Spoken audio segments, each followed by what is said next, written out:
Hi, how's it going, everybody? My name is Alex Miner. I am a aspiring mixed martial artist. More importantly, I'm an aspiring mixed martial artist, journalist, color commentator, and analyst. And this is the introduction video for basically the opening of my line of videos I'll be pushing through YouTube. I'll call them AFMMA Analysis or Analyses. Anyway, yeah, this is my first video. Like I said, I love MMA, man. Anybody who knows me knows that I do. I post about it all the time. I can't stop talking about it if the topic is brought up. It's all I think about, all I go on about. I'm passionate about it.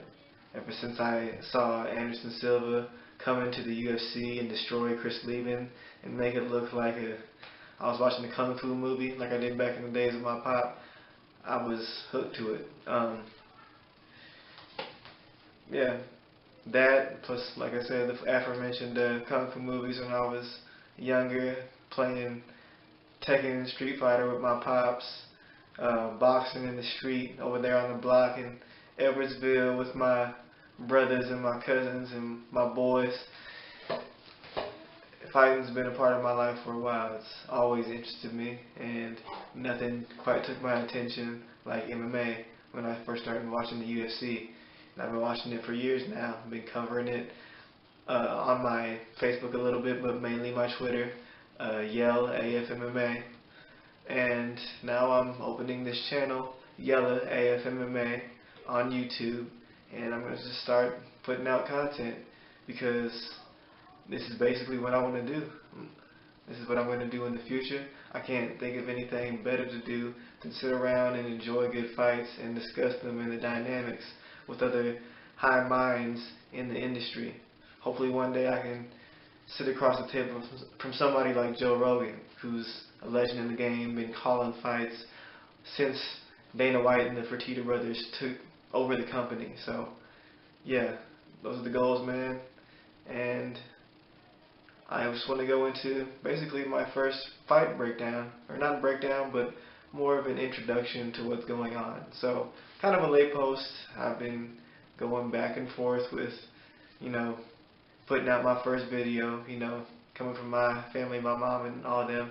We become perfectionists, but I just had to get something out finally because it's a big weekend of fights and an even bigger end of the year lineup.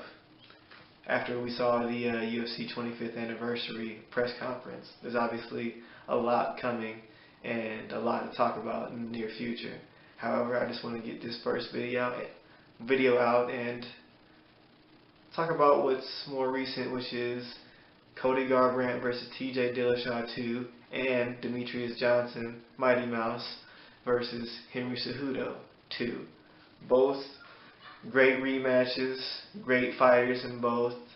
There's really several of the best pound for pound fighters fighting in both the co-main and the main event.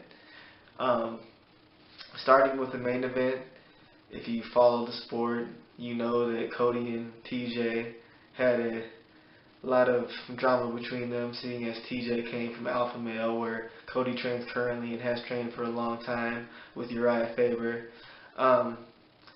Basically, at one point around the time when TJ first became champion, he was training with another coach, a kickboxing coach. I can never remember his name, but he was brought into Alpha Male to train and help him improve. Basically, he eventually opened up his own gym farther away from California where Alpha Male is, and TJ joined him for one of his camps, and Uriah Faber wasn't feeling that, and the whole Alpha Male team seems to be riding against him ever since. We saw a lot of that drama whenever Cody and TJ were on The Ultimate Fighter, and a lot of it ended up in just a lot of, tussles, back and forth. It was a lot. When they finally fought, as I thought it would be, it was a very closely contested bout. Both of them are two of the best fighters in the UFC, let alone in the bantamweight division. Phenomenal strikers, both of them. TJ more of a kickboxer with great foot movement, and Cody a really quick, really technical, really aggressive boxer with great head movement, as we saw in his fight with Dominic Cruz, which he didn't really reveal until his fight with Dominic Cruz. A lot of people thought that Dominic Cruz's style of a lot of illusion and peppering shots from the outside would be too much for Cody Garbrandt, who basically just seemed like a bruiser coming up through the ranks, even though he remained undefeated until he fought TJ. We just thought that he may not be able to deal with it, but he dealt with it with flying colors. He actually made Dominic Cruz look like he shouldn't have been in there with him, how much he was making him miss and pay for it when he missed. But back to the fight between him and TJ. Cody Garbrandt was doing the better in the first round. He caught TJ a couple of times, especially towards the end of the round. Had him on Queer Street. He was badly hurt. Cody was following him to the ground, but not long later, the bell sounded. TJ got back up as quickly as he could, and he got back to his corner without any help, but he was obviously wobbled. However, because of all the drama that there was between the teams, apparently some guys on the alpha male corner were rubbing it in TJ's face. And if you know anything about TJ from what his training partners have said about him, if you get an inch on him, he's going to try to take the whole ruler back. So that's what happened basically. In the next round, he catches Cody a few times, once with a high kick, then he caught him with a right hook, I believe, to drop him to the floor, and he followed him to the ground and he pounded him out until the ref had to stop it. Cody jumped up right after it, but it was a good stoppage. He was obviously out. This next time it's going to be just as interesting. Just because TJ won the first time doesn't mean that this one is for certain. I mean, honestly, Cody, if he had an extra minute, extra 30 seconds on the first round, he could have still been a champion. You never know with these two. They're both incredibly quick, very powerful for bantamweights, very precise, so the power doesn't even matter. If you catch a guy at the right time in the right transition, you're going to put him out, and that's what they both are best at. So it's going to be an interesting fight once again. As for the fight between DJ and Henry Cejudo, first time, not that much controversy between the two. Both of them were, well, let's put it this way. It was much more of a dominant fight for DJ, as it always is. We expected that DJ might get some trouble from Henry Cejudo because Henry Cejudo is a medalist in the Olympics. He might even be a gold medalist in the Olympics. Not 100%, but there are only about 3 or 4 people that have medaled in the Olympics in wrestling in the UFC. So he's highly skilled, obviously. Or at least he was at the time in his grappling pedigree. What he wasn't quite ready for was just DJ Mighty Mouse's timing. His mastery of almost every aspect of the sport of MMA. He's the most well-rounded fighter I've ever seen, besides maybe GSP or Tony Ferguson. And yeah, that's saying a lot. I mean, MMA has been developing for a little over 25 years, 24 years, something like that.